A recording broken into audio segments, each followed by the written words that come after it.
যে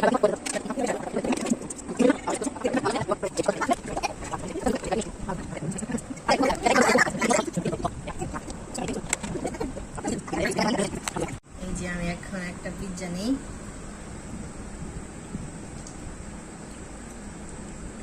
wow wow, কত সুন্দর।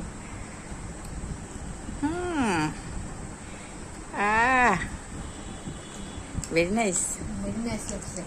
তারপরে বলো। অনেক মজা লাগছে। আপনারা এইভাবে বাসায় একবার ট্রাই করবেন। কই মাহিম কিরকম খাচ্ছে দেখি, এদিকে তাকাও মাহিম, এদিকে তাকাও, তুমি কিরকম খাচ্ছ তাতে দেখা যাচ্ছে না। হ্যাঁ মাহিম কি বলবা?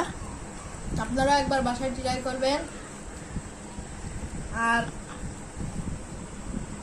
পিৎজাটা কিরকম হয়েছে আপনারা বলবেন। এটা গ্যাসের চুলায় বানানো, এর জন্য মনে হচ্ছে একটু বেশি মজা।